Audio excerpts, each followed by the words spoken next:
The Red Sea, a vital artery of global trade connecting Europe, Asia and Africa. But since November 2023, this crucial shipping lane has become a dangerous and disruptive bottleneck for global trade due to escalating attacks by Yemen's Houthi rebels.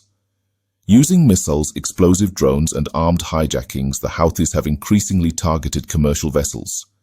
Despite efforts by the US and UK militaries to protect shipping, the attacks have continued unabated. Fearing for the safety of their crews and cargo, most shipping companies are now avoiding the Red Sea altogether. Instead, they're taking a costly and time-consuming detour of up to 12 extra days around the southern tip of Africa. These diversions are causing shipping delays, rising costs, and potential widespread economic impacts. The crisis is also straining global trade routes, already impacted by issues like the Panama Canal drought and the war in Ukraine. As sea shipping becomes more difficult, demand for air freight is surging as desperate retailers and manufacturers scramble to keep goods moving. But the impacts are being felt most acutely by small exporters, especially in countries like India. The question now is, how long will this crisis persist, and what will be its ultimate toll on the global economy?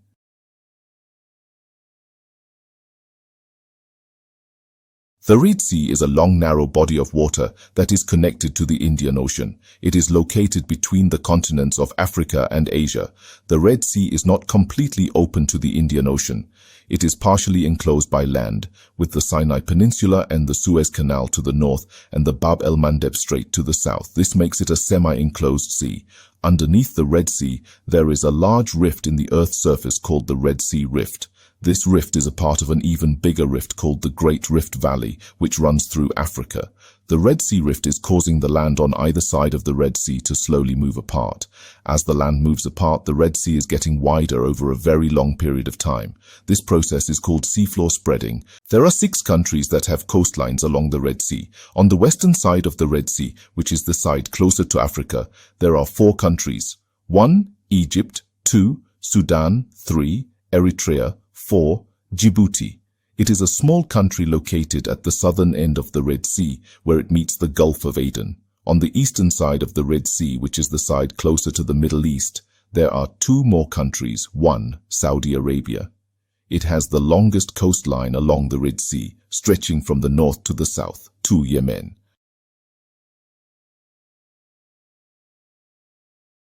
The Gulf of Suez, a long and narrow arm of the Red Sea, stretches northward from the main body of the Red Sea along the western coast of Egypt's Sinai Peninsula. At its northern end lies the Suez Canal, a crucial man-made waterway established in 1896. This 120-mile-long canal connects the Red Sea to the Mediterranean Sea, allowing ships to travel between the 2 bodies of water without the need to circumnavigate Africa. The Suez Canal plays a vital role in global trade, with the United Nations estimating that 12 to 15% of worldwide trade passes through the canal. This represents an impressive 30% of all global container traffic and over $1 trillion worth of goods per annum. However, recent attacks by Houthi rebels have had a significant impact on the canal's operations. According to the United Nations Conference on Trade and Development, the trade volume passing through the Suez Canal has decreased by a staggering 42% over the last 2 months due to these attacks. The Suez Canal's strategic location and economic importance make it a critical component of international maritime trade. Any disruptions to its operations, such as the recent Houthi attacks, can have far-reaching consequences for the global economy. The Gulf of Aqaba is another narrow arm of the Red Sea, but it is located on the opposite side from the Gulf of Suez. The Gulf of Aqaba extends northward from the main body of the Red Sea, along the east coast of the Sinai Peninsula.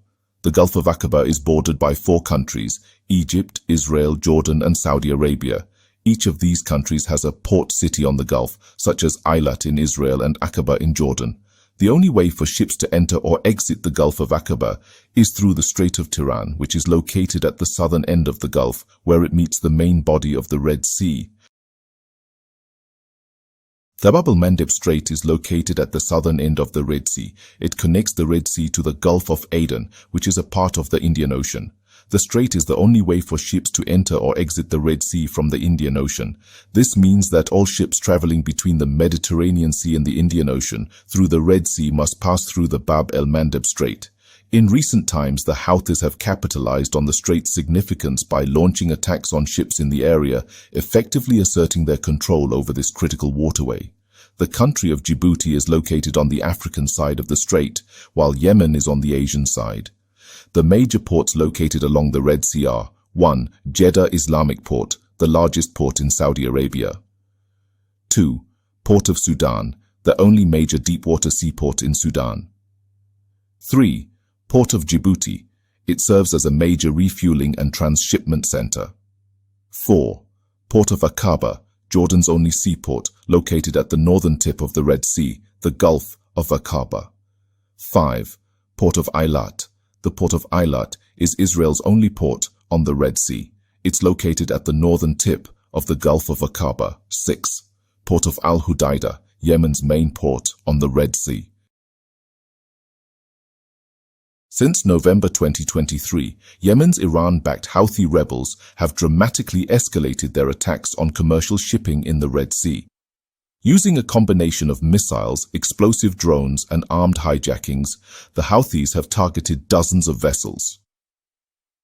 The Houthis control Yemen's western Red Sea coast, including the strategic Bab el-Mandeb Strait. This 18-mile-wide choke point is a critical passage for ships traveling between Europe and Asia via the Suez Canal. To stay safe, ships are now taking a costly and time-consuming longer route. They are now sailing around the southern tip of Africa, which can add up to 12 days and over $1 million in fuel costs per voyage. In response to the escalating Houthi attacks on shipping in the Red Sea, the United States announced the formation of Operation Prosperity Guardian in December 2023. The coalition currently includes the United States, United Kingdom, Bahrain, Canada, France, Italy, the Netherlands, Norway, Seychelles, and Spain. However, notable U.S. allies like Egypt, Saudi Arabia, Australia, and Japan have not publicly joined, likely due to concerns about taking a firm stance against the Houthis amidst the ongoing Israel-Gaza conflict and shifting regional dynamics.